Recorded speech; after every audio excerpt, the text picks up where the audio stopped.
Hi, my name is Matikela. Welcome to my YouTube channel. So today I want us to talk about the crime scene issue, the crime scene that was cleaned. That's what I want us to discuss when it comes to this video because my goodness, my goodness. Now, the question that South Africans will always ask, they will forever ask until the truth comes out is, why clean the crime scene? You are claiming now that this was a contract killing. This was a hit. At some point before this revelation of it being a hit, we were fed information that this was robbery gone wrong. Then why clean the crime scene? There were so many allegations. There were even allegations of Mandisa Kize Meyiwa being the one that sent people to go and pew Ukeli Komal. We'll talk about that in another video because something is brewing there behind the scenes, but we don't know the what ifs. We'll talk about that in another video. But right now, we're talking about the crime scene. It is very suspicious that you want to say this was robbery, yet the crime scene was cleaned. Njani uyiclean crime scene if this was robbery gone wrong? So we ask ourselves as South African, if it was a robbery, why clean the crime scene? If it was intruders, why did you not call the police immediately? If it was a contract hit, where is the clear mastermind alignment in all of this? Because you say you have a mastermind, Kelly Kumal. Why is she not aligned with the accused? Why is she not number 6 there, witness for on the dock with the other accused? Why is she not arrested? Do you see that none of the versions fit the behavior? Do you see that? Do you see why the entire structure of the case is shaking? Because they lie too much. They lie too much and they ignore obvious things. Now, the question also that comes is, what if the biggest clue in the Senzo Meyiwa murder was not that it was not what was found at the crime scene, but what was removed from the crime scene? Do you sit down and think about that? Because now we are talking about a shooting. We're talking about a shooting. We are talking about a crime scene that was cleaned. And this crime scene that was cleaned, everybody knows about it. There was pine gel that was smelling there. Everyone who was there says it was clean. Now, the truth of that matter is very shocking. Then this is no longer just a case who pulled the trigger. It becomes a case who controlled the narrative that night. That night. Let's talk about it. Ne? Crime scene does not just get cleaned, guys. You don't get clean to clean a crime scene, and you never get a cleaned crime scene. Instead, crime scenes get preserved. Let's establish one thing clearly. In any serious murder investigation, guys, a crime scene is sealed, preserved, documented, protected, not cleaned. People don't touch anything there. Because the moment you clean a scene, you destroy blood patterns, you remove DNA evidence, you erase movement indicators, you contaminate the timeline. In simple terms, you destroy the truth. The question now becomes, why clean the crime scene that was of intruders? Why? Point number 2. There are 3 versions here. None makes sense. Now let's test the official narratives against the behavior. Version 1, robbery gone wrong. Intruders come in, demand phones and money, shooting happens. Problem number 1 when it comes to this is, why clean the scene after a robbery? Criminals don't clean most. They run away.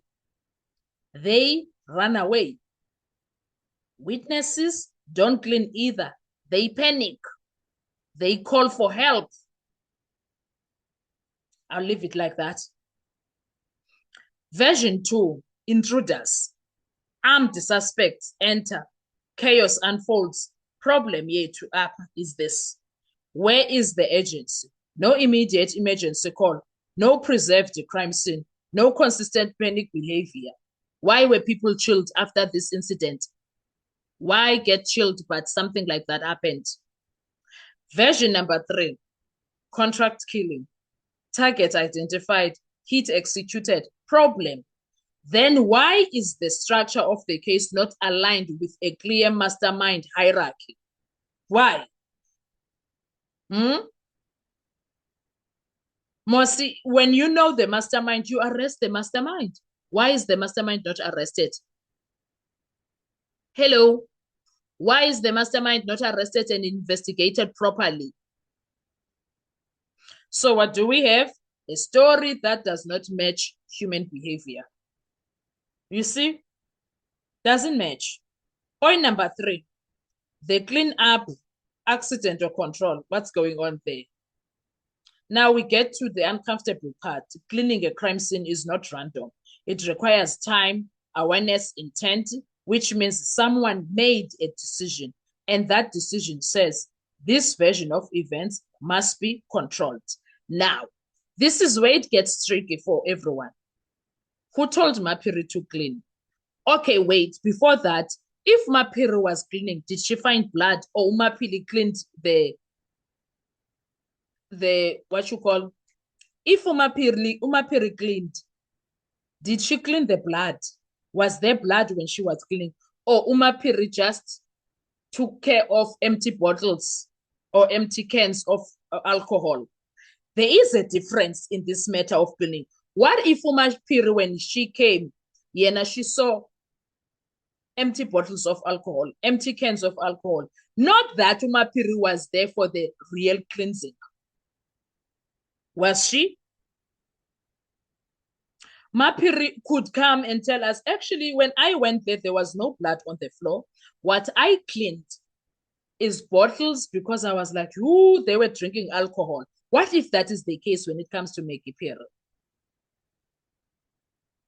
And then there was, when you've mopped and then it's still wet and then people start their footing, don't there. And once that happens, it becomes dirty because it was still wet. What if Mapiri, that's what she cleaned? The real cleaning happened inside that house way before Mapiri entered.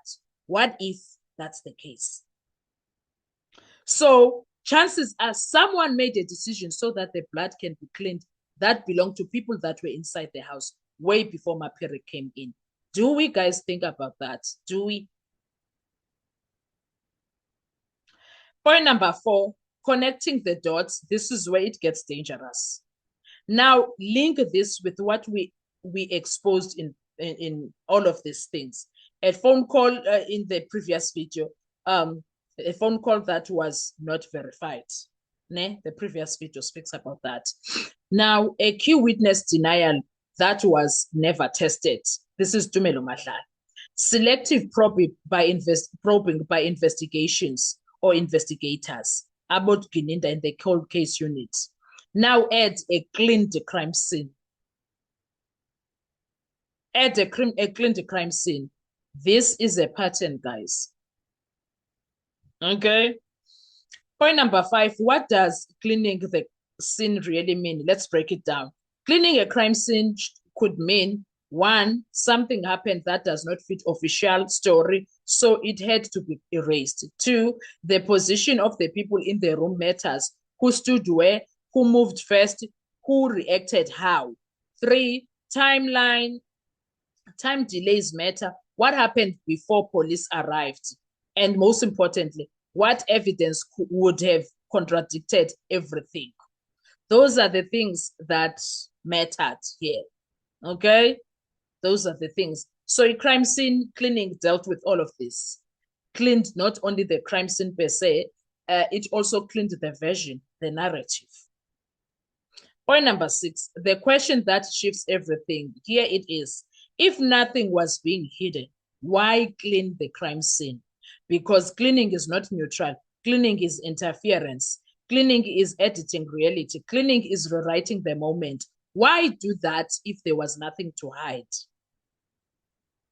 Let's call it what it is. A crime happens. The scene is altered. Evidence is potentially destroyed. Narratives don't match behavior. That is not just a weak case. That is a compromised foundation.